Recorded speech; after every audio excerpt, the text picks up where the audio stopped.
श्री स्वामी समर्थ। नमस्कार, मी सीमा तुम्हा सर्वांच्या आपल्या नवीन व्हिडिओमध्ये खूप खूप स्वागत करते। तर आज आपण मस्त मटार पनीर बनवणार आहोत, अगदी घरच्या मसाल्यांमध्ये आणि घरच्या घरी अगदी हॉटेलसारखं, रेस्टॉरंटसारखं, ढाब्यासारखं मस्त मटार पनीर। चला तर मग पटकन रेसिपीला सुरुवात करूया।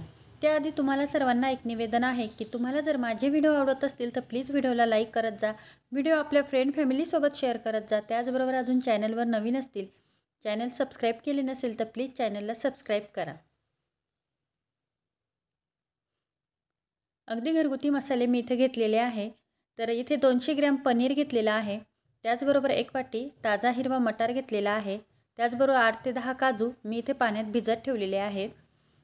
3 कांदे घेतले आहे मध्यम आकाराचे, 2 टोमॅटो मध्यम आकाराचे, 10 ते 15 लसूण पाकळ्या घेतलेल्या आहे, 1 इंच आलं आणि थोडीशी म्हणजेच मुठभर कोथिंबीर घेतलेली आहे। आता इथे खडे मसाल्यांमध्ये तीळ घेतलेले आहे 1 चमचा, अर्धा चमचा जिरं, अर्धा चमचा खसखस, 2 मिरे, 2 लवंग, 2 वेलची, चक्री फूल आहे 2-3 तुकडे आणि दालचिनीचा अर्धा इंचचा तुकडा। सुरुवातीला आपण पातेल्यामध्ये 1 ग्लास भरून पाणी टाकून मटार बॉईल करण्यासाठी ठेवायचं आहे। अगदी 5 मिनिटं आपल्याला हे मोठ्या गॅसवरती उकळून द्यायचे आणि उकळी आल्यानंतर झाकण ठेवून गॅस बंद करायचा। तर मटार टाकून घेतलेले पाण्यात अर्धा चमचा साखर आणि अर्धा चमचा मीठ इथं मी टाकून घेते। मिठामुळे आपल्या मटारला छान चव येते आणि साखरेमुळे आपले मटारचा रंग जो आहे तो अजिबात बदलत नाही, हिरवागार असा मटारचा रंग आपला असतो। गॅसची फ्लेम मोठी करते, झाकण ठेवते आणि 5 मिनिटांसाठी उकळी येईपर्यंत आपल्याला हा गॅस मोठा ठेवायचा आहे आणि उकळी आली की गॅस लगेचच बंद करायचा आहे। ताजे वाटाणा आहे त्यामुळे लगेचच शिजतात। आता दुसऱ्या गॅसवरती खडे मसाले भाजून घेते। इथे तुम्ही 1 चमचा धनंसुद्धा घेऊ शकता। धनं इथे घेतल्यानंतर तुम्ही मसाल्यांमध्ये धने पावडर वापरली नाही तरीही चालेल, तर मी धने पावडर मसाल्यांमध्ये वापरणार आहे त्यामुळे इथे धने वापरलेले नाही। छान मंद सुगंध येईपर्यंत अगदी कमी गॅसवरतीच आपल्याला हे खडे मसाले भाजून घ्यायचे आहे। तीळ आणि खसखस जी आहे ती छान अशी उडायला लागते कढईतनं, तेव्हा आपला मसाला हा छान भाजला जातो। एखाद्या कोरड्या डिशमध्ये काढून घेते आणि परत 1 चमचा तेल टाकून तेल छान गरम झाल्यानंतर इथे कांदा टाकून घेते आणि कांदा आपल्याला अगदी कमी गॅसवरतीच हा मिनिटभर भाजून घ्यायचा आहे।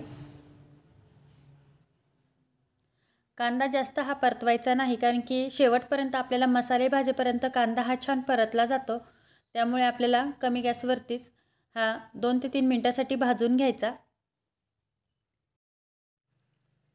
कांदा थोडासा हलकासा परतला की आपण टोमॅटो टाकून घेऊया। तर इथे 2 मध्यम आकाराचे टोमॅटो घेतलेले आहे।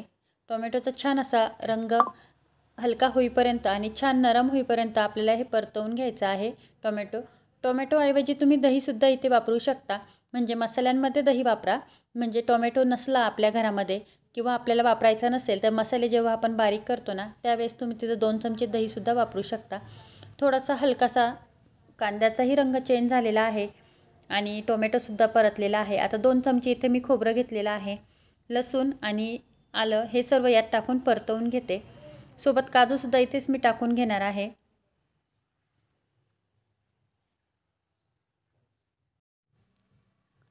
काजू तासभर छान असं पाण्यात भिजलेले होते आणि त्यामुळे आपल्या भाजीला असं क्रीमी टेक्स्चर येतं, त्यामुळे इथे काजू वापरलेले आहे।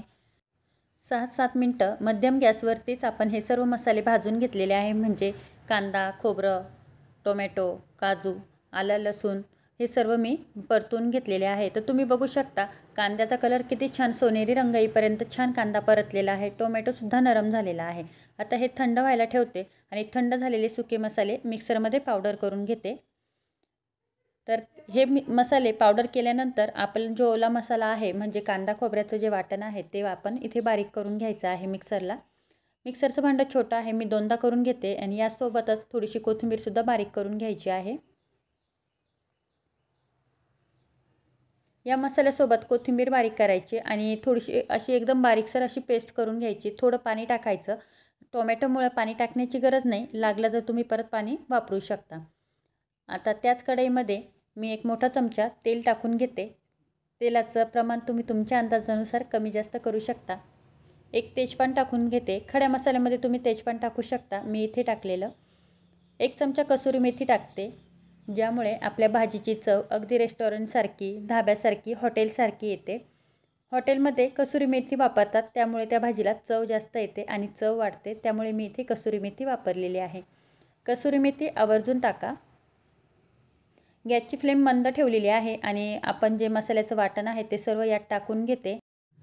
गॅसची फ्लेम कमी ठेवून आणि मसालासुद्धा हा थोडासा परतवून घेते आणि थोडीशी कोथिंबीर मी मिक्सरच्या भांड्यात टाकून परत एकदा बारीक करून घेते, कारण की या मसाल्यासोबत मी ती बारीक केलेली नव्हती.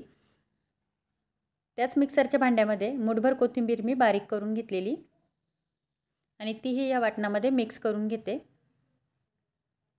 आता हे वाटण छान तेल सुटेपर्यंत आपल्याला मस्त परतवून घ्यायचं आहे. खड्या मसाल्यांचा छान असा वास सुटतो आणि आपल्या मसाल्याला छान असं तेल सुटल्यानंतरच आपण पुढची भाजी करणार आहोत.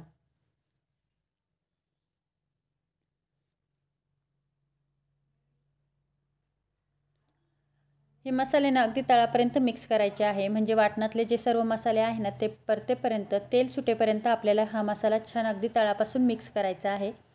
आता या वाटणाला मस्त छान असं तेल सुटलेलं आहे आणि खाली तळाला लागलेला सुद्धा आहे. आपण काजू वापरलेला आहे, त्यामुळे हा मसाला तळाला लागला जातो. त्यामुळे जाड बुडाचं पातेलं कढई वापरा, म्हणजे खाली लागणार नाही. तर 1 चमचा मी लाल तिखट घेतलेला आहे, पाव चमचा हळद, 1 चमचा मी किचन किंग मसाला घेतलेला आहे, 1 चमचा पनीर मसाला घेतलेला आहे आणि अर्धा चमचा धने पावडर आणि थोडासा हिंग घेतलेला आहे, अगदी पाव चमच्याला कमी. इथे टाकून घेते आणि परत हा मसाला, हे सर्व वाटण आणि मसाला सर्व एकत्र करून घ्यायचं. गॅसची फ्लेम कमी ठेवायची आहे आणि कमी फ्लेमवरतीच आपल्याला हे सर्व मसाले मिक्स करून घ्यायचे आहे. अगदी तळापासून मिक्स करायचं आहे, लागणार नाही याची काळजी घ्यायची आहे. खाली मसाले परतले आहे, ते तेल सुटेपर्यंत आपल्याला हे मसाले परतवून घ्यायचे आहे. झाकण ठेवून 1-2 मिनिटाची वाफ घ्यायची.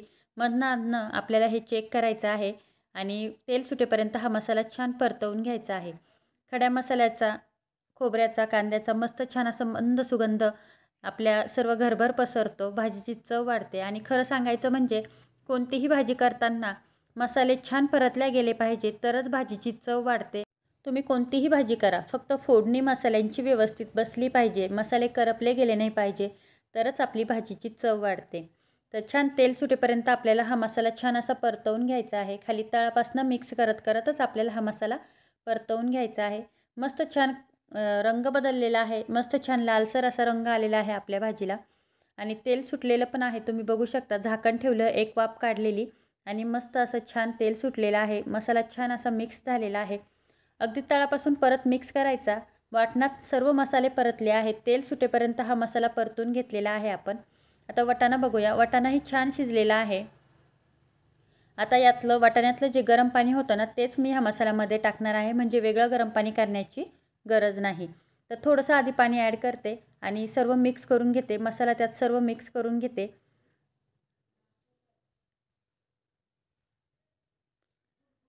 त्यानंतर सर्व वाटाणे आणि पाणी सर्व यात ॲड करते आणि आपल्या भाजीच्या कन्सिस्टन्सीनुसार आपल्याला इथे भाजीत पाणी ॲड करायचं आहे. गरम पाणी करून घेतलं तरीही चालेल. तर इथे वाटाणे सर्व मी टाकून घेते. सोबत गरम पाणीसुद्धा आहेच. वाटाण्यांचा कलर मस्त हिरवागार असाच राहिलेला आहे. अगदी अर्धा चमचा साखर टाकल्यामुळे आपल्या वाटाण्यांना मस्त हिरवागार कलर राहिलेला आहे. तर कुणी सोडा पण टाकतं, पण सोड्याऐवजी साखर टाकलेलं कधीही चांगलं आणि सोड्यापेक्षा साखर आपल्या शरीराला फायद्याची आहे. तर साखरेमुळे अगदी हिरवागार असा कलर आपला राहिलेला आहे. थोडंसं मिक्सरच्या भांड्यामध्ये मी पाणी टाकते आणि चवीनुसार मीठ टाकून घेते आणि व्यवस्थित सर्व मिक्स करून घेते. ही भाजीची कन्सिस्टन्सी ना, थोडीशी भाजी थंड झाल्यानंतरसुद्धा ही भाजी जास्त घट्ट होते. त्यामुळे आपल्या अंदाजानुसार आपण पाणी यात ॲड करून घ्या. पनीर टाकून घेते.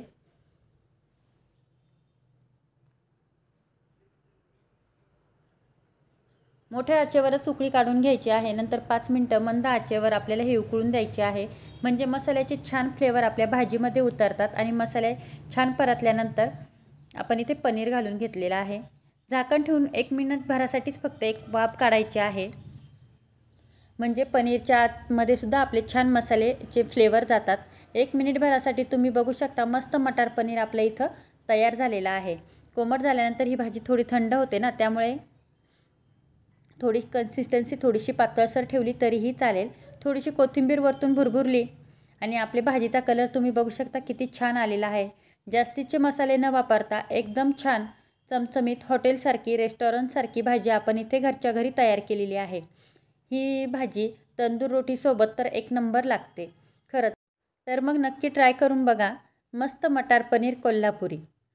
तर इथे आपली भाजी तयार झालेली आहे. बघताच तोंडाला पाणी येईल अशी ही भाजी अगदी हॉटेलसारख्या चवीची, अगदी घरच्या मसाल्यांमध्ये, घरच्या साहित्यामध्ये, अगदी झटपट. जास्तीचे कोणतेच मसाले मी इथे वापरलेले नाही. अगदी घरच्या मसाल्यामध्येच मी ही भाजी बनवलेली आहे. घरातली सर्वच बोटं चाटत खातील अशी ही मटार पनीर कोल्हापुरी भाजी. तर नक्की ट्राय करा, नक्की बनवून बघा. पुन्हा भेटूया अशाच नवीन व्हिडिओमध्ये नवीन रेसिपीसोबत. तोपर्यंत व्हिडिओला लाईक करा, कमेंट करा, व्हिडिओ आपल्या फ्रेंड फॅमिलीसोबत शेअर करा. पुन्हा भेटूया अशाच नवीन रेसिपीसोबत नवीन व्हिडिओमध्ये. तोपर्यंत श्री स्वामी समर्थ. थँक्यू.